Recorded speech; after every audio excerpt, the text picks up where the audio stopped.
नमस्कार। जय हिंद, जय भारत। भारतीय अवाम ताकत दल अपने भारतीय भाई बहनों अर्थात अपने देश भारत की जनता अर्थात अपनी भारतीय अवाम से भारतीयता आधारित आपसी श्रद्धा, भारतीयता आधारित आपसी स्नेह, भारतीयता आधारित आपसी प्रेम, भारतीयता आधारित आपसी अखलाक मोहब्बत, भारतीयता आधारित आपसी सहयोग, भारतीयता आधारित आपसी सम्मान, भारतीयता आधारित आपसी एकता, भारतीयता आधारित आपसी भाईचारा तथा भारतीयता आधारित आपसी सद्भाव को समझने व इन्हें आत्मसात करके वैसा ही और उसी अनुसार आचरण एवं व्यवहार करने हेतु और इसके समस्त भारत में प्रचार प्रसार करने हेतु और इसकी अहमियत और महत्व को प्रत्येक देशवासी को समझाकर उसे अपनाते हुए वैसा ही और उसी अनुसार आचरण एवं व्यवहार करने हेतु और प्रत्येक देशवासी को अपना ही भारतीय भाई बहन मानकर, समझकर और अपनाकर उनके साथ वैसा ही और उसी अनुसार आचरण एवं व्यवहार करने हेतु सतत, सदैव और हमेशा अदब के साथ, आदर के साथ अर्ज करता है, विनती करता है। अब आज के बाद 2-3 दिन के लिए संभव है कि ये नियमित रूप से वीडियो जारी न हो पाए और आगे भी इसी तरह से वीडियो जो है नियमित रूप से जारी न होकर के यानी मौके जब भी कोई मुद्दा आएगा, कोई विषय आएगा जो कि ज्वलंत होगा, जो कि आवश्यक होगा, तो उस पर वीडियो जारी होते रहेंगे। नियमित रूप से जारी हो ऐसा नहीं हो सकता है। तो और यह जो है संगठन की आवश्यकताओं के अनुसार है, तो इससे कोई अन्यथा अर्थ या आशा लगाने की आवश्यकता नहीं है। और एक बात महत्वपूर्ण पहले भी बताया जा चुका है कि कुछ लोग इस तरह से इसको ले सकते हैं कि शुरुआती तौर पर क्यों ये बार बार भारतीयता आधारित श्रद्धा, प्रेम, स्नेह, अखलाक मोहब्बत, भाईचारा, सद्भाव, सहयोग की बात जो है बार बार कही जाती है। यह एक तरह से एक ही चीज जो है बार बार कहने से जो है उसका रस और उसके प्रति आकर्षण वो खत्म हो जाता है, बेरस हो जाता है, मोनोटोनस होता है और कोई आकर्षण बचता नहीं है। इस तरह का तर्क जो है कुछ देने वाले वो माने मिल जाते हैं या सोचते भी होंगे। भारतीय जनता दल का ये कहना है कि जिस प्रभु में, जिस अल्लाह, खुदा या गॉड या वाहेगुरु में हम अपनी आस्था रखते हैं, जब भी मौका मिलता है तो उनको बराबर राम राम, कृष्ण कृष्ण, भोले शंकर, अल्लाह अल्लाह या गॉड या वाहेगुरु भजते हैं कि नहीं भजते हैं? भजते हैं ना।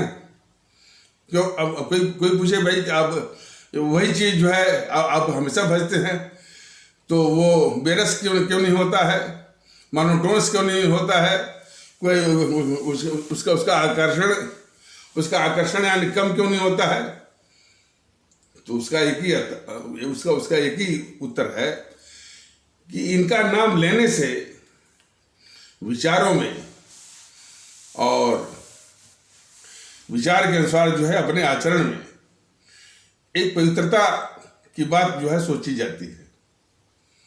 यही है उसमें प्रभु का नाम लेने से कम से कम विचार शुद्ध होते हैं, अपने मानवता के प्रति जो है के प्रति यानी हमारा क्या कर्तव्य होना चाहिए और विचारों की शुद्धि इत्यादि सभी बात उसमें सम्मिलित है।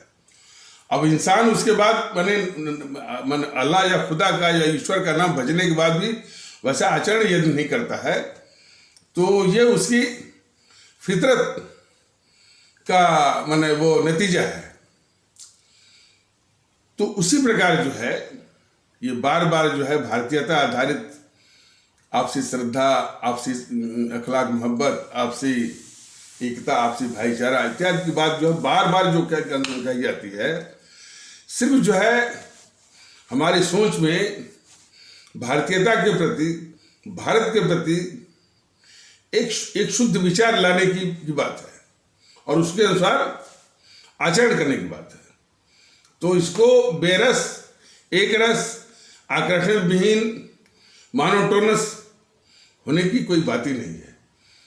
जितनी बार आप ये बात कहेंगे उतनी बार जो है भारतीयता के प्रति आपका आकर्षण, आपका लगाव, और आपकी आस्था उसमें और दृढ़तर और बलवती होती जाएगी। गुजरात विधानसभा का आज दूसरा और अंतिम चरण का चुनाव है। भारतीय जनता दल ने बराबर कहा है कि ये हमारी दूसरी और वास्तविक आज़ादी की जंग है, लड़ाई है। दूसरी और वास्तविक मतलब हम अपने मानसिक गुलामी से, जातिवाद एक बहुत बड़ी मानसिक गुलामी है। संप्रदायवाद भी एक बहुत बड़ी मानसिक गुलामी है। और उसी प्रकार भाषावाद, प्रांतवाद, क्षेत्रवाद, समूहवाद, व्यक्तिगत स्वार्थवाद, ये सभी जितने जहरवाद हैं जो कि हमारी सोच को घेरे हुए हैं, हमारी मानसिकता को, हमारे एटीट्यूड को और उस प्रकार हमारे व्यवहार को ये ग्रिप किए हुए हैं। तो ये सबसे बड़ी गुलामी है। और इनके रहते देशभक्ति, राष्ट्रभक्ति आ नहीं सकती, आवाम परस्ती आ नहीं सकती। भारतीय जनता दल यही चीज बार बार कह रहा है कि आज, और जिस देश के लोगों में देशभक्ति जो है वो मतलब यह है कि यानी हम जातिवाद भी करें और देशभक्ति की बात भी कहें, यह हो नहीं सकता। हम सांप्रदायिकता भी करें और हम देशभक्ति की बात करें, ऐसा हो नहीं सकता। हम प्रांतवाद की बात करें और देशभक्ति की बात करें, ऐसा हो नहीं सकता। हम भाषावाद की बात करें और देशभक्ति की बात करें, ऐसा हो नहीं सकता। इन जो अभिशाप है, जहर है जातिवाद का, संप्रदायवाद का और सांप्रदायिकता का, भाषावाद, प्रांतवाद, जिसके कि दलदल में आकर्षण, जिस दलदल में अभी भी लोग फंसे हुए हैं, हमारे भारतीय भाई बहन फंसे हुए हैं। इसीलिए जो है वो देशभक्ति की बातों का अभाव है। तो देशभक्ति की बातों का अभाव के साथ क्या स्थान पर क्या है, वहां पर उसका स्थान पाखंड ने ले लिया है। वो पाखंड जो है कई रूपों में दिखता है। वो आपके ये कभी सम्मेलनों में ज़्यादा देखिए, जितने भी कभी वो बोलते रहते हैं, मुशायरों में देखिए, ऊंचे मंचों से जो बात कही जाती है, बिल्कुल पाखंड, लगाव नहीं है। तो ये एक बहुत गंभीर स्थिति है कि जिस देशभक्ति का, राष्ट्रभक्ति का जज्बा होना चाहिए, अब उसके स्थान पर उसका स्थान उसके पाखंड ने ले लिया है। तो भारतीय जनता दल ये बता रहा है कि कितनी बड़ी चुनौतियां हैं एक एक एक एक, एक व्यक्ति और नागरिक के रूप में, सामाजिक रूप में और राष्ट्रीय रूप में, और उसको समझने की आवश्यकता है। और उसके बाद जो है, उसके बाहर ये जो है, जो शक्तियां हैं जो कि समाज में, यानी जिस जातिवाद को, जिस संप्रदायवाद को, जिस भाषावाद, प्रांतवाद को भारतीय जनता दल कह रहा है कि ये अभिशाप है, ये जहर है मुल्क के लिए भी, हर तरह से भी, भारतीय एकता के लिए भी, भारत के अस्तित्व के लिए भी। लेकिन ये ताकतें उसी में हमारे भारतीय भाई बहनों को वो ढकेल करके, या उसी जातिवाद के आधार पर मानसिक गुलाम बना करके सत्ता और वोट छीन करके सत्ता हथियाने की साजिश कर रहे हैं। उसमें ज्यादा जो कैपेबिलिटी है, जो अपराध है, उन राजनीतिक पार्टियों का नहीं है, हमारी भारतीय अवाम का है कि वो जातिवाद को जहर नहीं मान रही है। सबसे बड़ी बाधा यही है। उसी जातिवाद में वो हो सकता है कि अपना व्यक्तिगत स्वार्थ जो है उसको दिखता हो। तो ये स्थिति बड़ी गंभीर है। जैसे कि कोई चुनाव विश्लेषक कर रहा था, जब ये चुनाव पड़े थे वो प्रथम चरण का, मैं एक उदाहरण बता रहा हूं। कह रहा था कि उत्तरी गुजरात, जिसमें कि हिम्मतनगर, पालनपुर और भी जिले आते हैं, तो इसमें जातिवाद का विशेष अभिशाप वहां पर है। तो गुजरात में भी जातिवाद है, लेकिन जातिवाद का ज्यादा अभिशाप तो उत्तर प्रदेश में है और बिहार में है। बिहार तो इसी जातिवाद से जल रहा है, उत्तर प्रदेश भी जल रहा है। और ये जो जातिवादी जो जातिवाद के आधार पर जो विखंडन करने वाली जो ताकतें, समाज को विखंडन करने वाली ताकतें हैं, वो इसी जातिवादी आग में जो है हमेशा घी डाल रही हैं। और हमारी अवाम भी, सबसे बड़ा जो दुखड़ा है कि अवाम इस जातिवाद को हमारे देश का अभिशाप जहर नहीं मान रही है। उसको जहर मानना पड़ेगा, और क्योंकि बगैर उसको जहर माने हुए, बगैर इसकी समझ हुए जो है भारतीय एकता के रास्ते में भारतीय एकता आने में बहुत बड़ी बाधा पड़ेगी। तो शुरुआत तो कहीं न कहीं से करनी पड़ेगी। और जो भारतीय जनता दल का ये प्रयास है कि पूरे देश में भारतीयता का माहौल हो, तो इससे लोग प्रभावित हो रहे हैं, ऐसी बात नहीं है। लेकिन गति जिस गति से होनी चाहिए, वो गति अपने आप में जो है वो चिंतनीय है। तो जैसा कि बताया गया है कि ये आज जो है गुजरात विधानसभा चुनाव के दूसरे और अंतिम चरण है। हमारे भारतीय भाई बहन, गुजरात में रहने वाले भारतीय भाई बहन या गुजरात के मतदातागण भारतीय भाई बहन से आग्रह है, वही आग्रह है कि आप घरों से निकलिए, भारतीयता के आधार पर एक होकर के नोटा का इस्तेमाल करिए और नोटा का बटन दबाइए और वो नोटा का प्रतिशत 95 के ऊपर पहुंचाइए। यहीं से दूसरी आज़ादी, असली आज़ादी का रास्ता बनेगा, खुलेगा। क्योंकि ये सब के सब जो है ये काले अंग्रेज हैं। भारतीय समाज और देश को विखंडित करने वाली ताकतें हैं। किसी को भी आप ले लीजिए, बीजेपी जो है कभी भी ये भारतीय एकता की बात नहीं करती है, कभी भी भारतीयता की बात नहीं करती है। ये कभी वो नाम ले लेती है, दीवार छू लेती है, लेकिन हमेशा हिंदुत्व और सनातन का वो जो है हिंदू सनातन का नाम लेकर के कहती है कि ये राष्ट्रवाद है, ये राष्ट्रवाद है। और कई इसके बीजेपी के सिखाए पढ़ाए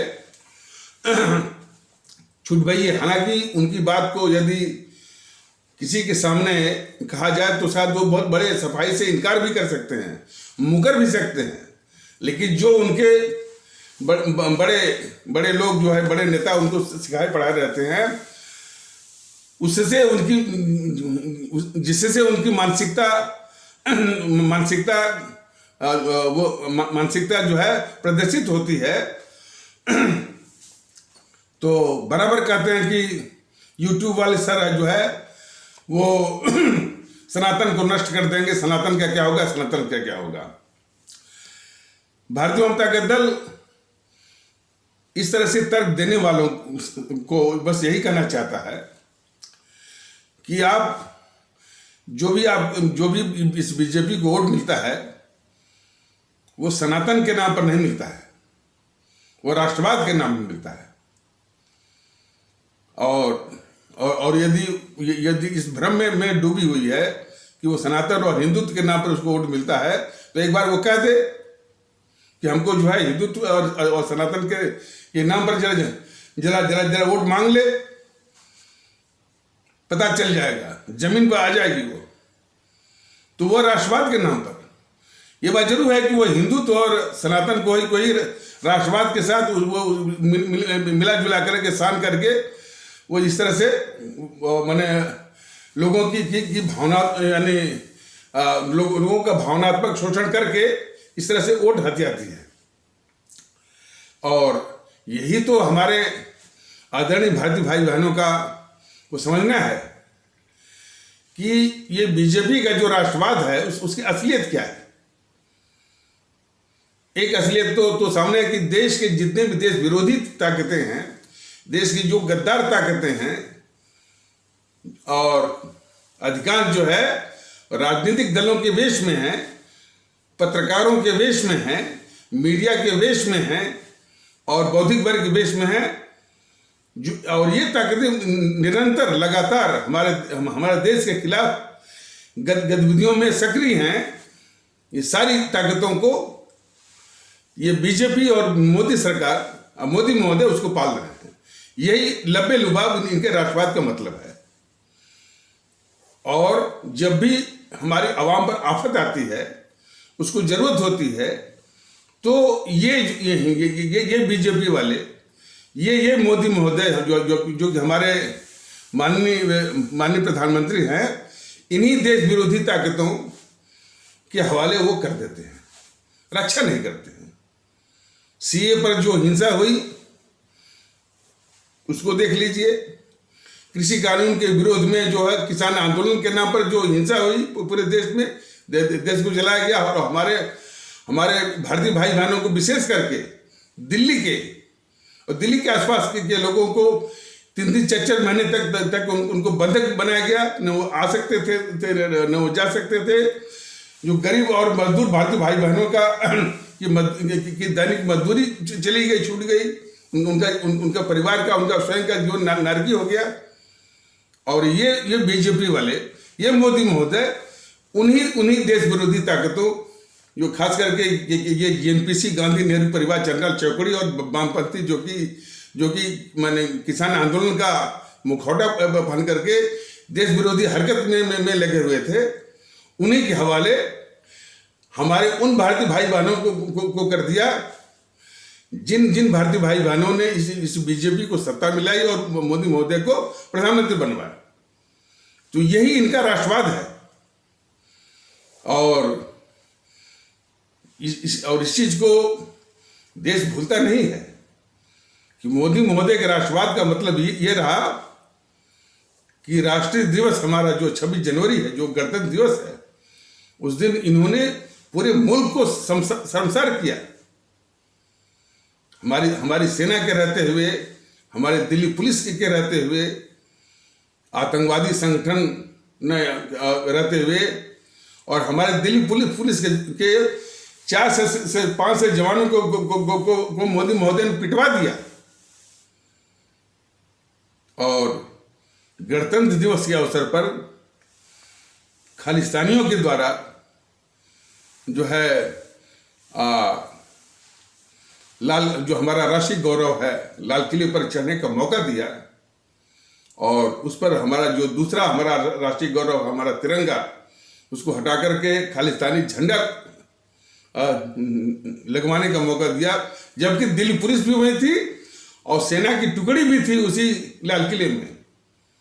यदि उसको आदेश मिलता तो उन आतंकवादियों के 1 मिनट में छलनी कर दिए होते, लेकिन मोदी महोदय ने इसका पूरा मौका दिया, पूरे देश को शर्मसार किया। ये इनका राष्ट्रवाद है। इतना शर्मसार करने के बाद भी इनको संतोष नहीं हुआ, फिर संसद में खुलेआम ये घोषणा करते हैं कि जब तक मोदी है तब तक मजे लीजिए। मतलब कि सारी देश विरोधी ताकतों को सीधा आह्वान था उनका कि जब तक मोदी महोदय हैं आप बिल्कुल निर्बाध रूप से बगैर रोक टोक के, कोई बाधा नहीं, देश विरोधी हरकतों में आप लगे रहिए। मोदी महोदय यानी हर सुविधा आपको उपलब्ध कराएंगे देश विरोधी वो हरकतों के लिए। ये इनका राष्ट्रवाद है।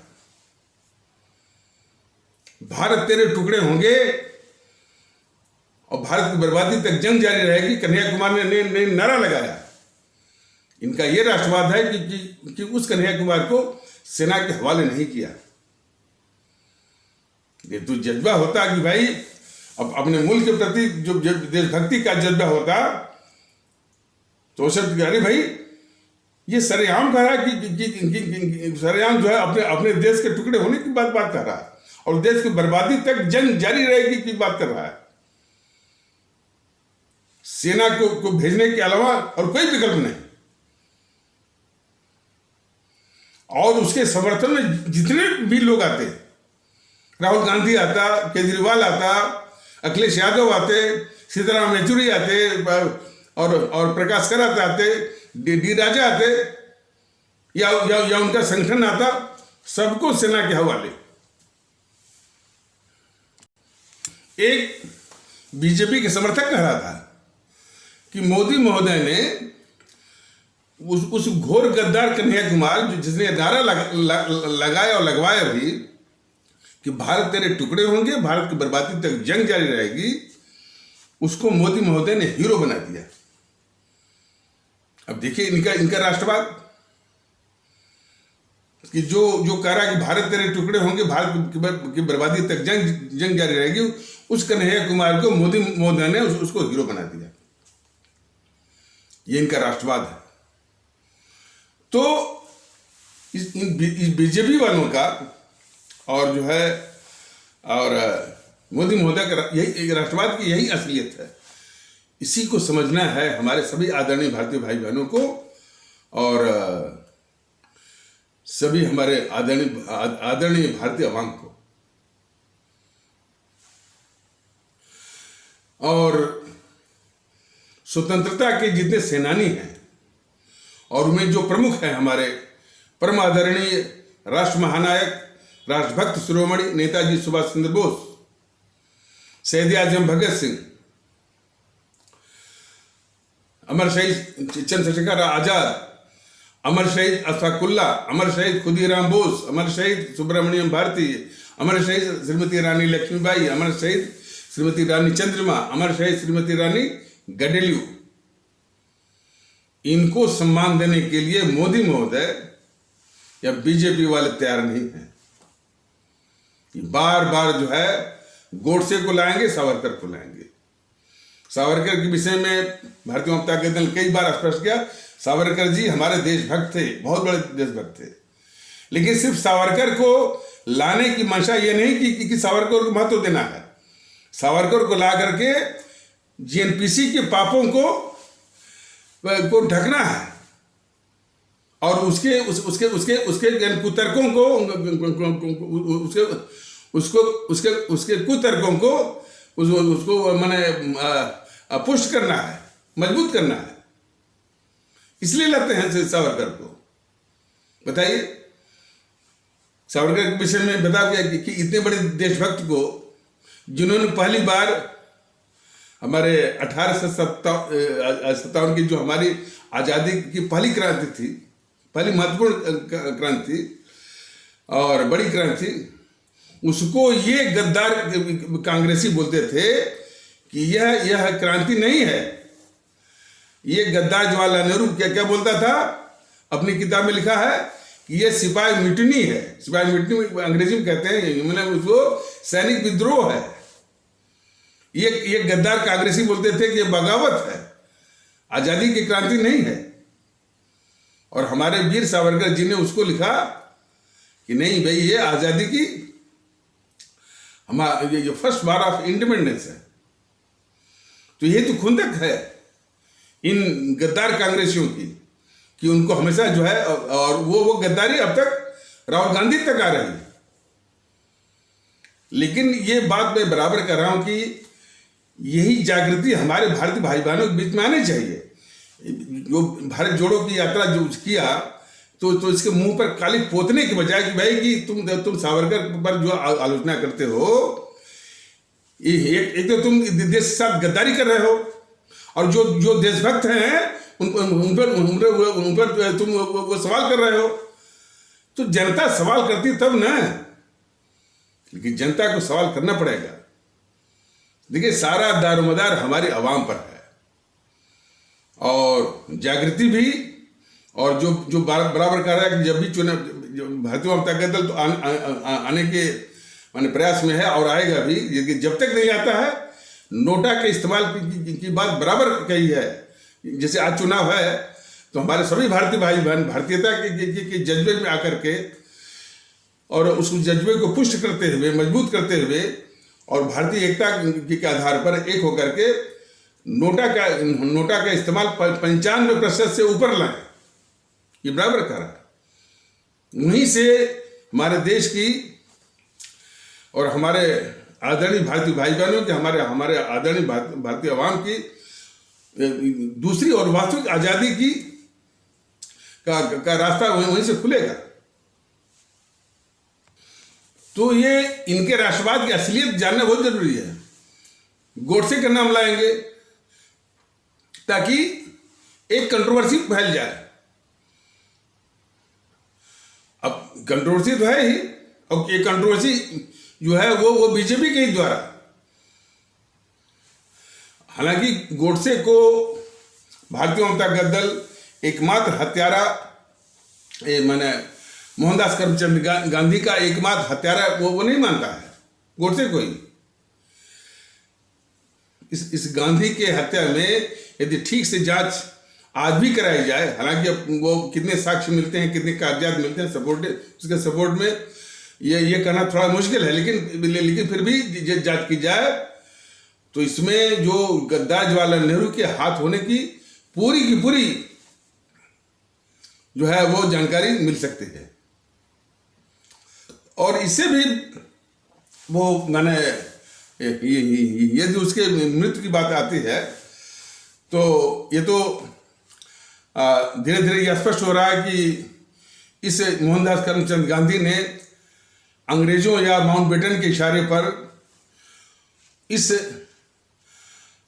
जवाहरलाल नेहरू को, जिसके लिए एक भी कांग्रेसी तैयार नहीं था, जिसके पक्ष में एक भी कांग्रेसी नहीं तैयार था, हमारे देश के आवाम तैयार नहीं थी, उसको ये अंग्रेजों के कहने पर, अंग्रेजों के इशारे पर, माउंटबेटन के इशारे पर ये मोहनदास करमचंद गांधी हमारे देश के ऊपर थोपा।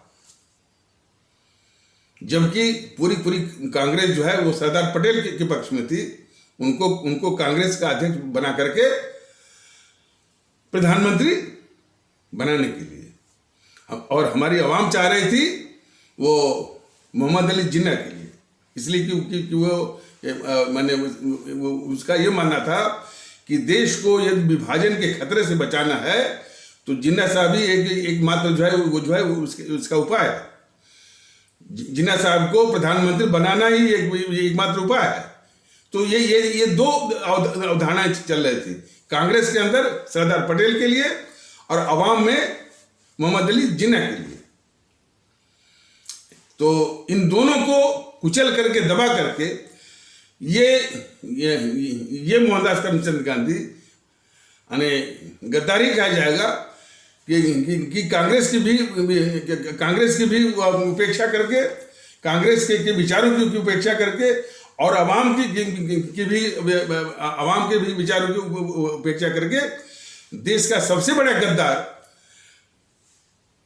जवाहरलाल नेहरू को देश के ऊपर बिठाया प्रधानमंत्री के रूप में। और जब लोगों ने सवाल, ये सवाल बार बार आएगा जब तक इसकी मोहनदास करमचंद गांधी की गद्दारी जन जन तक नहीं पहुंचेगी, ये बराबर सवाल आएगा। लोगों ने जब पूछा कि भाई जब पूरी कांग्रेस जो है वो सरदार पटेल के पक्ष में, एक भी कांग्रेसी इसके पक्ष में नहीं था, तो आपने इस नेहरू को प्रधानमंत्री क्यों बनवाया? तो उसने कबूला कि हाँ हमने इसे जवाहरलाल नेहरू को प्रधानमंत्री इसलिए बनाया कि इसको अच्छी अंग्रेजी आती है, ये विदेशों से संबंध रखने में काबिल है और बहुत एक सफल अंग्रेज है।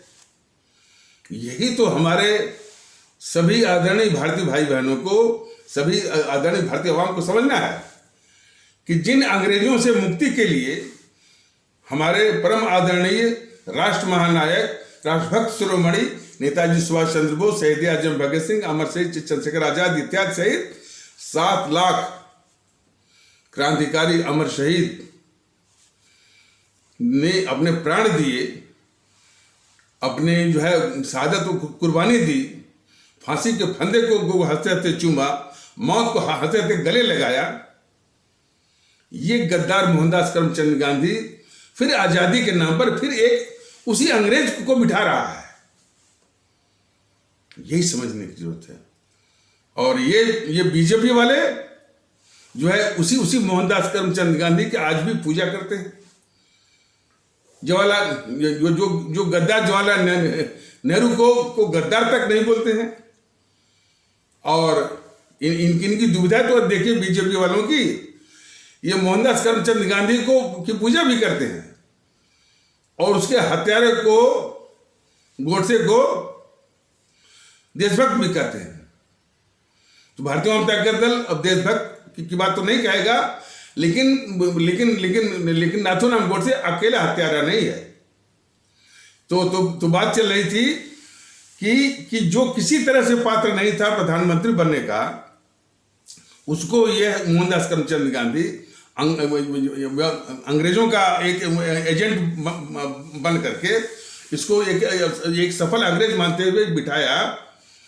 और जिसकी की कोई पात्रता नहीं बनती थी, तो प्रधानमंत्री बनने के बाद इस जवाहरलाल नेहरू को सबसे अधिक खतरा जो है महसूस होने लगा इसी मोहनदास करमचंद गांधी से।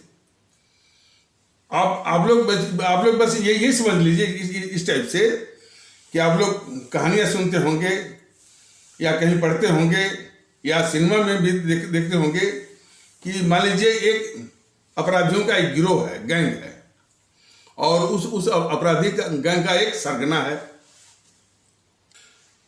तो वो जो अपराधियों का जो सरगना है, उस गिरोह के एक सदस्य की सहायता से एक बहुत बड़े मकसद को हासिल करता है, वो लक्ष्य को पाता है।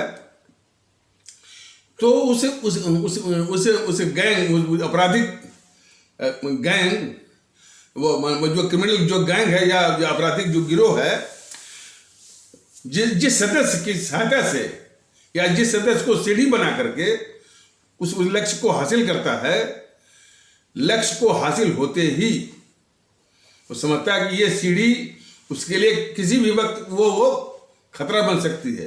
तो सबसे पहले उस सीढ़ी को ही समाप्त करना चाहता है वो। वही हाल है कि इस मोहनदास करमचंद गांधी ने जिस मोहनदास करमचंद गांधी ने अंग्रेजों या माउंटबेटन के इशारे पर इस जवाहरलाल नेहरू को प्रधानमंत्री के रूप में बिठाया, प्रधानमंत्री बनने के बाद सबसे पहले प्रधानमंत्री बनने के बाद ये जवाहरलाल नेहरू इसी मोहनदास करमचंद गांधी को अपने लिए सबसे बड़ा खतरा समझने लगा कि किसी भी वक्त इसके मुंह से निकल सकता है। और ये दिमाग में उसके बराबर ये चलने लगा।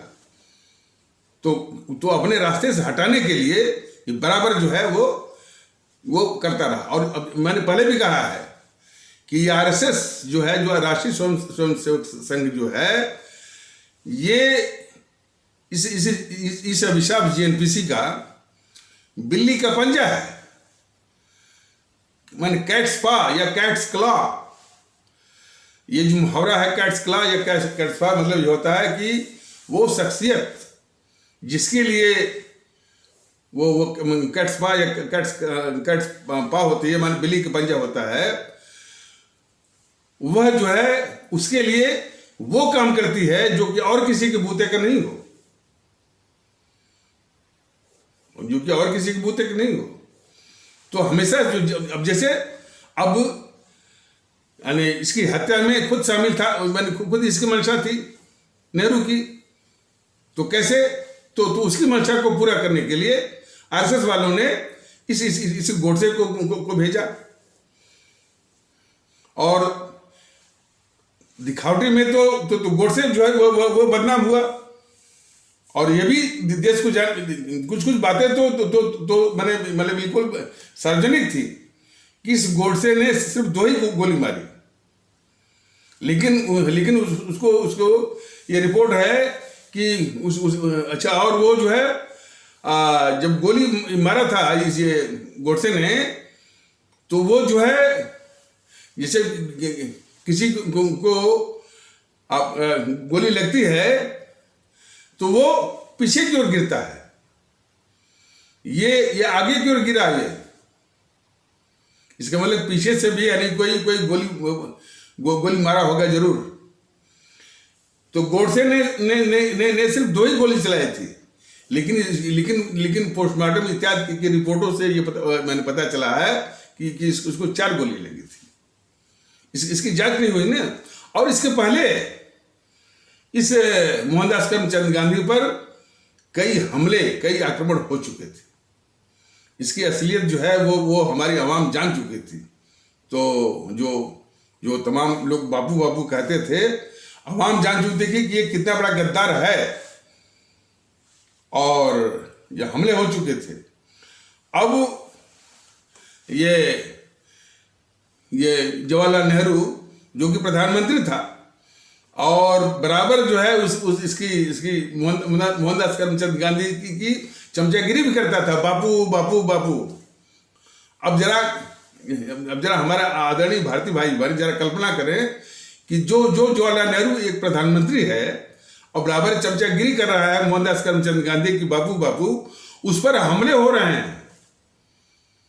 ये प्रधानमंत्री के रूप में होते हुए भी उसकी सुरक्षा का इंतजाम नहीं किया, ये वास्तविकता है। तो इस पर जांच होनी चाहिए, और जांच हुई होती है तो निश्चित है कि इस मोहनदास करमचंद गांधी को हत्या में नेहरू का भी हाथ था। लेकिन नेहरू के हाथ को बचाने के लिए आरएसएस आ गई, गोडसे को भेज दिया। और गोडसे बिल्कुल वो ट्रेंड था, उसको सिखा पढ़ा गया था कि तुमको बस एक ही बात बोलनी है कि हमने गांधी को मारा, हमने ही गांधी को मारा। जबकि उसने सिर्फ नहीं मारा था, गोडसे ने सिर्फ 2 ही गोली चलाई थी। इस गांधी को 4 गोली लगी थी, वो भी पीछे से। इसलिए वो गांधी जो है गोडसे के आगे गिरा वो। तो ये सारी बातें हैं। तो यदि गांधी की हत्या में यदि नेहरू का चिट्ठा खुलता, तो इस आरएसएस का भी काफी चिट्ठा खुलता कि उसने किस तरह से नेहरू को बचाया। आरएसएस की भी भूमिका बहुत ही संदिग्ध है। आरएसएस वाले ने आरएसएस के जितने भी ये मोहन भागवत हुआ, और जितने बैठते हैं वो संगीत रागी और कौन अग्निवेश अवस्थी तो बैठते हैं, ये कहते हैं कि नेहरू जो है वो आरएसएस की शाखाओं में आया करते थे। नेहरू ने 26 जनवरी के दिन जो है आरएसएस वालों को बुलाया था परेड में, और शाखाओं में आया करते थे। और उस शाखा के का जो अभिलेख है या मेमोरेबिलिया है, उसमें लिख के गए हैं कि आरएसएस नेहरू महोदय लिख के गए हैं कि आरएसएस एक सांस्कृतिक और देशभक्त संगठन है। यही चीज हमारे आदरणीय भारतीय भाई बहनों को जानना जरूरी है कि जो आरएसएस इतने बड़े गद्दार जवाहरलाल नेहरू से देशभक्ति की सर्टिफिकेट छाती पर लगाता है और उससे सर्टिफिकेट लेता है, वो किस किस्म का जो है वो देशभक्त का, वो किस किस्म का देशभक्त हो सकता है आरएसएस जो है। लेकिन हमारे आदरणीय भारतीय भाई बहनों को समझना पड़ेगा कि ये आरएसएस का और जेएनपीसी का एक आंतरिक गठजोड़ है। ये गठजोड़ बड़ा शातिराना है। हमेशा ये जेएनपीसी का राहुल हो, इंदिरा हो, राजीव हो और भी है, हमेशा आरएसएस पर आरोप लगाते हैं ये कि ये देश को तोड़ता है, फलाना आरोप लगाते हैं और लगवाते भी हैं। ये आरएसएस जो है सहर्ष चुपचाप उन आरोपों को स्वीकारता है, झेलता है। क्यों? कि कम से कम जेएनपीसी के ऊपर से पाप कुछ धुले, जनता इसकी बातों पर विश्वास करे। इसीलिए बताइए, इस कदर का गठजोड़ अब आपने कभी देखा कि जिन सारे अपराधों के लिए यानी देश को तोड़ना हुआ और देश में यानी वैमनस्य फैलाना हुआ, नफरत फैलाना हुआ, सारे अपराधों की जड़ कौन है? जेएनपीसी, गांधी नेहरू परिवार, चंद्रा चौकड़ी, कांग्रेस या कांग्रेस। वो सारे आरोप जो है खुद लगाती है आरएसएस के ऊपर और आरएसएस उसको स्वीकारती है। इसीलिए तो भारतीय अवाम ताकत दल कहता है कि ये जो आरएसएस है वो जेएनपीसी का, गांधी नेहरू परिवार, चांडाल चौकड़ी, कांग्रेस या कांग्रेस का बिल्ली का पंजा है। बिल्ली का पंजा मैंने बताया वो होता है अंग्रेजी के मुहावरे के अनुसार कि जिसके लिए बिल्ली का पंजा है उसके लिए वो काम करता है जो कि और किसी के बूते का नहीं हो, जो पहला काम। वैसे तो मैंने बताया कि मोहनदास करमचंद गांधी की हत्या में किस तरह से आरएसएस वालों ने इस नेहरू को बचाया और सबसे बड़ा काम किया इस जेएनपीसी के लिए, जो इस तरह का झूठ फैलाया कि हमारा देश जो है भारत के संविधान के आधार पर चलने वाला, भारत के संविधान से नियंत्रित, संचालित और आदेशित और निर्देशित होने वाला भारत गणराज्य नहीं है, भारतीय गणतंत्र नहीं है, इंडियन रिपब्लिक नहीं है, हिंदू राष्ट्र है। इतना बड़ा झूठ जो है अभी भी ये बोल रहा है। और क्यों बोल रहा है? सिर्फ जेएनपीसी को के पक्ष में वोट के लिए, कि कुछ लोग यानी 70 सालों से हमारे इस्लाम आस्था वाले भारतीय भाई बहनों के तबके में एक भ्रम और दहशत डालने के लिए कि हमारा देश जो है वो गणतंत्र नहीं है, बने वो लोकतंत्री नहीं है, हिंदू राष्ट्र है।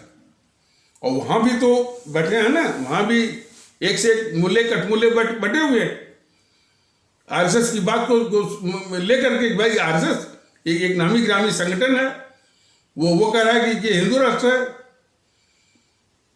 तो एक दहशत कि भाई ये हिंदू राष्ट्र है कि ये लोकतंत्री देश है। तो वहां भी क्या कहे, अरे बस आरएसएस है तो इस्लाम खतरे में है। बस अब इस तरह का वातावरण तो जेएनपीसी पहुंच जाती है, कांग्रेस पहुंच जाती है कि हाँ भाई हिंदू राष्ट्र है कि नहीं है, इसको तो नहीं कहा जा सकता है। हाँ, लेकिन बीजेपी वाले, आरएसएस वाले रहेंगे तो इसको हिंदू राष्ट्र बना देंगे। लेकिन हम उसको हिंदू राष्ट्र बनने नहीं देंगे। इसलिए आप सभी लोग जो है हमारी झोली में चले आओ, हमारा वोट बैंक बन जाओ। इस तरह की दहशत जो है हमारे इस्लाम आस्था वाले भारतीय भाई बहनों में 60-70 साल तक जो है ये एनपीसी वालों ने और जो है वो उसमें डाले रहे। और हमारे इस्लाम आस्था वाले भारतीय भाई बहनों में लोकतंत्र के नाम पर बस एक ही उनके में एजेंडा चलता था कि न उनको न कोई विकास चाहिए, न उनको कोई शिक्षा चाहिए, न उनका आर्थिक जो है वो उद्धार चाहिए, कुछ नहीं चाहिए, सिर्फ बीजेपी को हराना है। बीजेपी को हराना एकमात्र वो एजेंडा चलता था हमारे इस्लाम आस्था वाले भारतीय भाई बहनों में। इसके पीछे सिर्फ जो है ये आरएसएस है।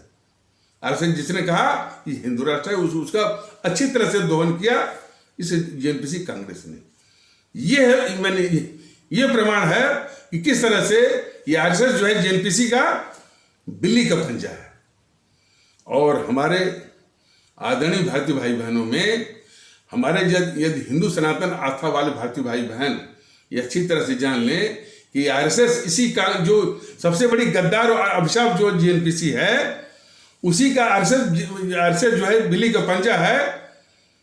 तो कम से कम आरएसएस से भी जो है हमारे हिंदू सनातन आस्था वाले भारतीय भाई बहनों का भ्रम टूट जाएगा। और उसी प्रकार हमारे इस्लाम आस्था वाले भारतीय भाई बहन जो अभी भी कुछ कांग्रेस से चिपके हुए हैं, यदि उनकी समझ में ये आ जाए कि ये इस जेएनपीसी आरएसएस का बिल्ली का पंजा की तरह जो है आरक्षा करता है आरएसएस, तो जो वो आरएसएस से नफरत की बात करते हैं वही नफरत जो है वो इस जेएनपीसी से भी करने लगेंगे हमारे इस्लाम आस्था वाले भारतीय भाई बहनों के तबके के कुछ लोग, कुछ हिस्सा जो। तो ये समझ वो होना बहुत जरूरी है। तो बात चल रही थी कि ये बीजेपी वाले हमेशा सावरकर जी को और गोडसे को लाते रहते हैं सिर्फ इसकी जेएनपीसी के मंसूबों को पूरा करने के लिए। ये कभी भी बीजेपी वाले हमारे परम आदरणीय राष्ट्र महानायक राष्ट्रभक्त शिरोमणि नेताजी सुभाष चंद्र बोस और हमारे शहीद आजम भगत सिंह और हमारे अमर शहीद चंद्रशेखर आजाद, हमारे अमर शहीद सफाकुल्ला की बात कभी नहीं करते। या तो सावरकर गोडसे की बात करेंगे या फिर वो पुराने जमाने की बातें, किसी को आक्रांता बोलेंगे, किसी को वो बोलेंगे, किसी को वो बोलेंगे। ये इनका भारत द्रोह है, राष्ट्रद्रोह है, गद्दारी है। और यही इनके राष्ट्रवाद की असलियत है। बीजेपी वालों के राष्ट्रवाद का एक और माने तांडव दिखता है। हमारे देश में जितने नफरत फैलाने वाले हैं वो जो है बड़े बेलगाम ढंग से हमारे देश में नफरत वो फैला रहे हैं। और भाईचारा का मजाक उड़ाते हुए, गंगा जमुनी तहजीब का मजाक उड़ाते हुए पुष्पेंद्र कुलश्रेष्ठ है। देखिए, भारतीय जनता दल ने इस तरह के तमाम सामग्री दी हुई अपने यूट्यूब के माध्यम से। इस यूट्यूब के हमारे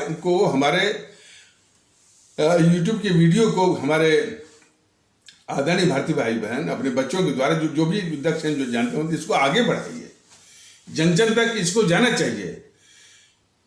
और हमारी देश की दूसरी और वास्तविक आज़ादी के लिए, हमारे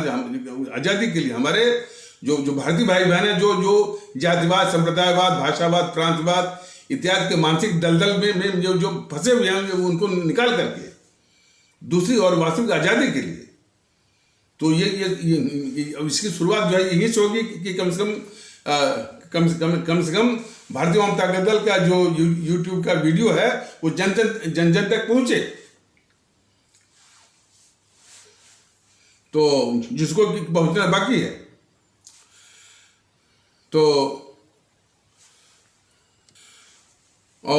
तो जैसा बताया गया कि इनको इनको इनको ये कभी भी आगे नहीं करती है। सुभाष चंद्र बोस को, भगत सिंह को, चंद्रशेखर आजाद को, अशफाक उल्लाह को की बात कभी नहीं करती। ये हाँ, दिखावा जरूर करती है। वो दिखावा वो बल्कि उनके अपमान की तरह ही है। सुभाष चंद्र बोस हमारे इतने बड़े राष्ट्र महानायक हैं, देशभक्ति के इतने बड़े आदर्श हैं, आज भी लोगों के दिलो दिमाग पर वो जीवंत हैं, बिल्कुल लव की तरह जो है वो धधक रहे हैं। और किस तरह से जो है अपमानित किया मोदी महोदय ने, ये देश को जानना जरूरी है। बताइए, जो इंडिया गेट क्या है, उन सैनिकों के लिए है जो अंग्रेजों के लिए वो लड़े, अंग्रेजों के लिए शहीद हुए। इस देश की आजादी के लिए जो शहीद हुए हमारे आजाद हिंद फौज के लोग, उनका कहीं नाम नहीं है। उनका जो है इस गद्दार जेएनपीसी ने नाम बिल्कुल दबा दिया। अरे यहाँ तक कि आजाद हिंद फौज जब सुभाष चंद्र बोस को गायब कर दिया गया और उनकी हत्या कर दी गई, और जो आजाद हिंद फौज जो है वो तितर बितर हो गई और कुछ जो है लाल किले में बंद हो गई, उसको वापस लेने के लिए भी ये गद्दार नेहरू जो है तैयार नहीं था। और ये भी नेहरू की गद्दारियों का बहुत बड़ा पूरा पर्वत है, लंबी लंबी फहरिस्त। और वो जिन्ना ने तो क्या किया कि उसमें उस आजाद हिंद फौज में जितने इस्लाम आस्था वाले सैनिक थे उसको तो ले लिया इसने, जिन्ना ने, बाकी को छोड़ दिया। बाकी को यह जो है अपनी सेना में ये गद्दार जवाहरलाल नेहरू ने नहीं लिया, बल्कि सार्वजनिक रूप से कहा था कि इनको होमगार्ड बना दो, और कोई स्मारक नहीं बनवाया। ये गद्दार जवाहरलाल नेहरू, तो इसकी गद्दारियों का तो कोई अंत ही नहीं है। तो इंडिया गेट उसी अंग्रेजों के प्रति जो वफादारी जो इसने निभाई,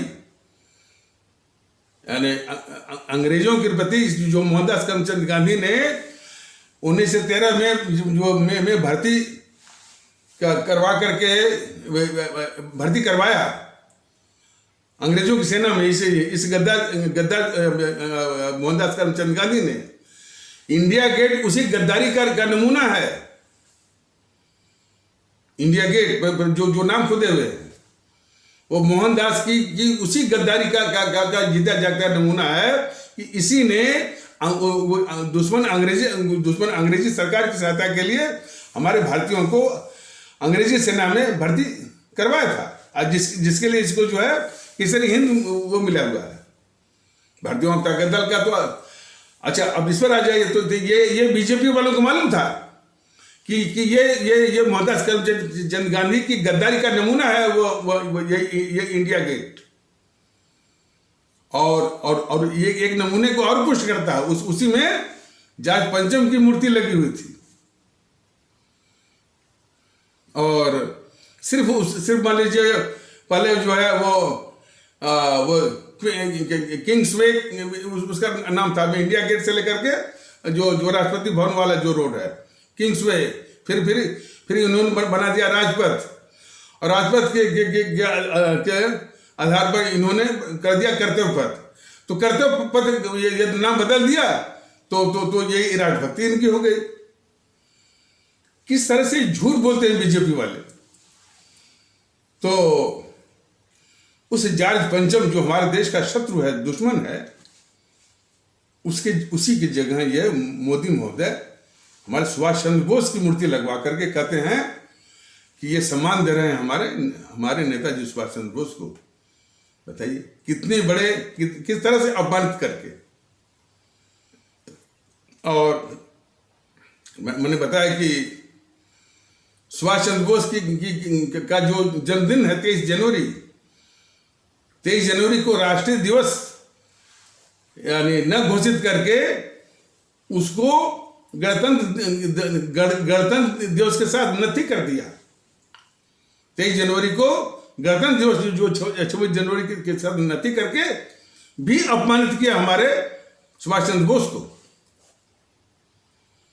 और फिर उसी गद्दार मोहनदास करमचंद गांधी का जो जन्म दिवस है, आज भी जो है 2 अक्टूबर ये बीजेपी वाले मोदी ये मनाते हैं उसको, वो अभिशाप जो है।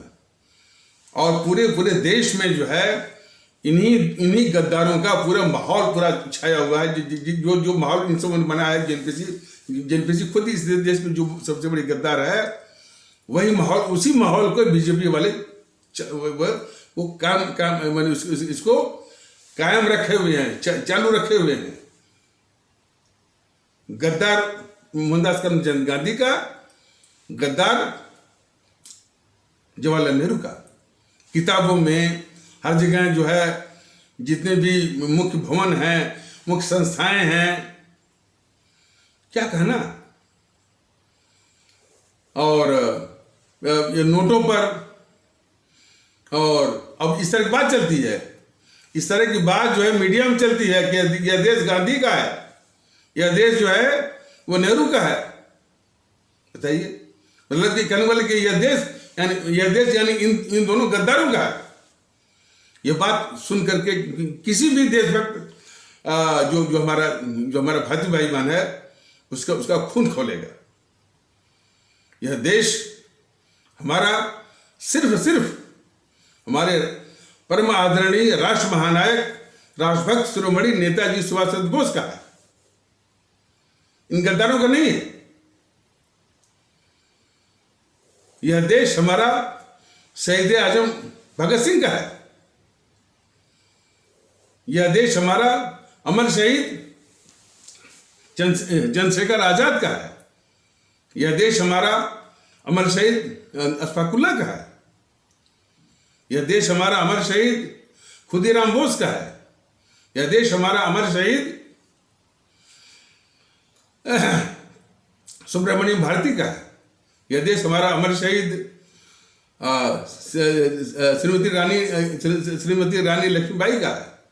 यह देश हमारा अमर शहीद श्रीमती रानी चंद्रिमा का है। यह देश हमारा अमर शहीद श्रीमती रानी गडिलू का है। इन गद्दारों का नहीं है।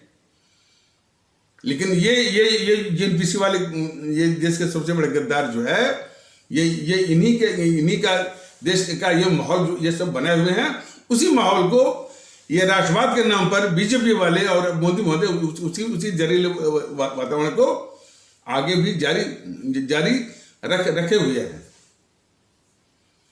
ये इनके राष्ट्रवाद की असलियत है। मोदी महोदय ने सरदार पटेल की एक स्टैच्यू ऑफ यूनिटी बनाई आनंद में, विश्व की सबसे ऊंची। कोई बात नहीं है, उसकी पात्रता रखते हैं, जरूरी है। लेकिन उससे भी ऊंची मूर्ति की जरूरत है हमारे परम आदरणीय राष्ट्र महानायक, राष्ट्रभक्त शिरोमणि नेताजी सुभाष चंद्र बोस की।